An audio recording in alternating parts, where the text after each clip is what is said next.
Vous savez, être chrétien, c'est vraiment une grâce. C'est vraiment une chance, comme on pourrait le dire dans le monde. C'est vraiment une grâce. C'est vrai que parfois on se dit qu'être chrétien, c'est difficile. C'est soumis, être soumis, ne pas avoir de liberté. Mais en réalité, c'est la vraie liberté. C'est ça vraiment avoir la vraie paix. C'est ça vraiment avoir le vrai confort. C'est ça. Croire au Seigneur Jésus-Christ, c'est ça vraiment qui donne la paix. Il y a plusieurs personnes aujourd'hui qui souffrent de problèmes psychiques, de problèmes psychiques, de problèmes mentaux, de dépression, d'envie de suicide, de, de, le fait d'être rejeté, le fait de ne pas sentir où est-ce qu'on va, le fait de ne pas avoir de secours, de personnes à qui parler. Et même quand tu veux parler à quelqu'un, tu te dis que en fait, tu te crois comme être comme une personne folle. Tu as l'impression que lorsque tu parles aux gens, les gens ne te comprennent pas. Oui, ça arrive à tout le monde. À toi qui m'écoutes, la dépression, ces sentiments-là peuvent arriver à tout le monde. Mais l'avantage que nous avons en tant que chrétiens, c'est que nous avons quelqu'un à qui nous confier. Nous avons toujours quelqu'un qui peut nous comprendre quand les hommes ne nous comprennent pas. Nous avons quelqu'un qui peut nous comprendre quand même nous-mêmes nous ne nous comprenons pas. Lorsque nous sommes dans la détresse, lorsque nous sommes dans le désespoir, lorsque nous sommes dans la culpabilité, la confusion, lui, il est là pour nous aider. Voilà pourquoi j'aimerais dire à quelqu'un qu'être chrétien, ce n'est pas être assujetti. Être chrétien, ce n'est pas être privé de sa liberté. Être chrétien, c'est vraiment jouir du vrai bonheur. C'est vraiment jouir de la vraie paix. Franchement, moi-même, en tant que chrétienne, entre le monde, entre être juste comme ça et avoir donné ma vie à Jésus, je préfère mille fois avoir donné ma vie à Jésus.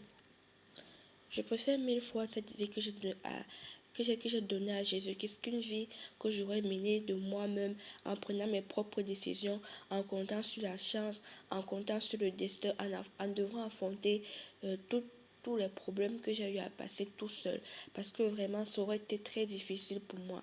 Comme je disais, il y a plein de personnes qui souffrent du problème psychique que les êtres humains ne peuvent pas comprendre, que leur entourage ne peut pas comprendre. Et peut-être toi, tu es en train de suivre cette vidéo, tu passes également par un moment difficile ainsi. Je voudrais te dire que tu n'es pas la seule personne à passer par ce genre de moment-là. Plusieurs personnes sur cette terre, je dirais même tous les humains passent par ce genre de situation-là. Parce que nous tous, nous vivons sur cette terre. Et sur cette terre, nous tous, nous devons affronter des combats. Nous devons affronter des situations difficiles, même des situations incompréhensibles. Et je voudrais te dire, toi qui es là, si tu n'es pas chrétien, sache que être chrétien, ce n'est pas un échec, ce n'est pas un esclavage, ce n'est pas une servitude, au contraire, c'est une liberté. Tu auras quelqu'un à qui te confier quand les gens ne te comprennent pas. Tu auras quelqu'un à qui te confier même quand toi-même tu ne te comprends pas.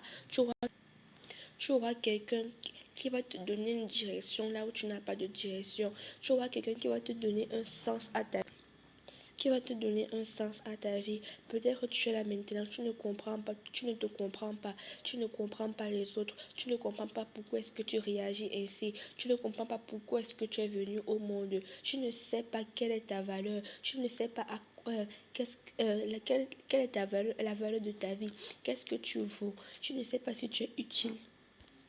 Tu ne sais pas si tu es utile dans cette société, dans le monde, tu ne sais vraiment pas. Et la seule et peut-être si tu as peut-être des proches, tu te dis que bon, je ne vais pas me tuer parce que ça leur ferait trop de mal.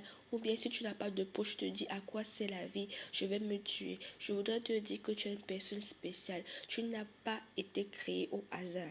Il y a plusieurs enfants qui ne sont pas, qui sont morts dans le ventre de leur mère. Il y a plusieurs individus qui sont morts avant d'avoir leur première année. Si toi tu es vivant, sache qu'il y a de l'espoir.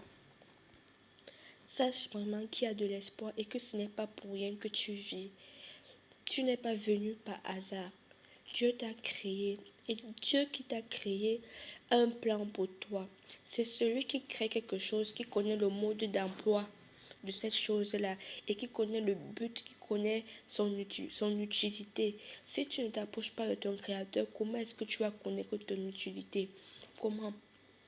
Plusieurs personnes vont dire que croire en Dieu, croire en Jésus, c'est être bête, c'est être assujetti, c'est être dans l'esclavage, c'est ne plus avoir sa liberté. Mais moi, je pense que le fait vraiment d'être libre doit te donner cette possibilité-là de faire un choix. Cette possibilité-là de faire un choix. Tu n'as pas à te laisser influencer par la société. Tu n'as pas à te laisser influencer par ce que les gens disent, par les expériences des autres, parce que ce que tu vis est différent de ce que les autres vivent. C'est vrai, peut-être qu'ils ont vécu une expérience similaire à toi. Peut-être qu'ils vont te présenter des solutions terrestres qui ont peut-être marché. Mais moi, je te dis que la vraie aliénation, c'est le fait de te dire que tu ne dois pas, tu ne peux pas tenter cette opportunité-là de croire en Dieu. Pourquoi ne pas croire en Dieu? Pourquoi? En fait, c'est ça, ne pas avoir la liberté. Moi, je dis toujours aux gens, si vous dites que Dieu n'existe pas, nous ne pouvons pas vous prouver que Dieu existe. Mais nous qui avons déjà donné nous qui croyons à Dieu, qui avons déjà donné notre vie à Jésus-Christ, c'est quelque chose que nous-mêmes nous ne pouvons pas expliquer parfois. Cela parfois ne se voit pas des signes physiques, mais ça se ressent à l'intérieur de nous. C'est quelque chose qu'on ne peut pas nous enlever. C'est une paix, c'est une joie. C'est vraiment, nous sentons son amour, nous sentons sa présence. Donc tu ne peux pas expérimenter ça si tu ne tentes pas, si tu n'essayes pas de donner une chance à cet échappatoire. Et je t'assure vraiment que cet échappatoire-là, c'est ça qui va redonner du sens à ta vie. C'est ça qui va vraiment redonner du sens à ta vie, te donner de l'espoir et te guider sur la bonne direction. Jésus-Christ n'est pas seulement notre Seigneur, notre Sauveur. Il est notre rocher, il est notre appui, il est notre consolateur.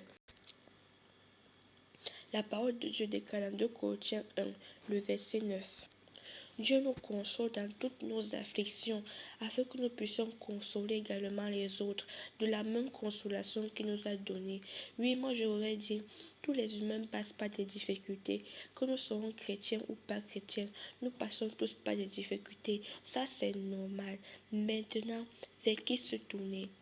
Vers qui se tourner? Quel est le repère que nous devons avoir? C'est Jésus-Christ. Voilà pourquoi je t'invite, mon frère et ma soeur, à donner ta vie à Jésus. Je ne suis pas en train de te forcer ou bien de t'obliger la main. Je prie vraiment que le Saint-Esprit te touche maintenant. Donne, essaye, tente cela. Tente cela. Même comme on dirait dans le monde, je tente cela. Pourquoi est-ce que lorsque les gens vont te donner d'autres solutions, tu vas tenter de les essayer? Mais alors, tente également d'essayer Jésus et tu vas voir que tu ne regretteras pas. Si tu n'es pas convaincu, demande au Seigneur de te manifester dans ta vie. Dis-lui, j'ai déjà entendu parler de toi et je ne crois vraiment pas que tu existes. Moi-même, je ne me comprends pas. Moi-même, je suis dans les difficultés. Mais si vraiment tu existes, manifeste-toi à moi. Oui, accorde-toi cette option, accorde-toi cette alternative. Et je suis sûre que le Dieu Tout-Puissant, Jésus-Christ de Nazareth, va se manifester dans ta vie puissamment. Et il va changer ta vie, il va restaurer ta vie, il va donner une nouvelle fraîcheur à ta vie. C'est vraiment ce que je voulais partager. En tant que chrétien, nous pouvons passer par ces sentiments-là. Mais Jésus-Christ, nous avons cette grâce-là que Jésus-Christ nous relèvera toujours. Nous ne pouvons pas rester dans ces sentiments au point de vouloir nous suicider. Jésus-Christ ne peut pas permettre que nous nous suicidions. Nous-mêmes également, il y a certains chrétiens qui sont passés par des sentiments de suicide. Mais Dieu les en a empêchés. Empêchés. Dieu les a retenus par la main. Je parle de ceux qui ont vraiment une vraie relation, pas les religieux, mais ceux qui ont une vraie relation avec le Seigneur Jésus-Christ comme le Seigneur et le Sauveur. Même quand tout va mal, même quand tu penses que tu es fou, que tu es folle, même quand tu ne te comprends pas, tu as les envies de meurtre, tu as les envies de suicide, confie-toi à Dieu parce que c'est lui ton créateur et c'est lui seul qui est capable de remettre de l'ordre à ta vie. Que le Seigneur vous bénisse abondamment.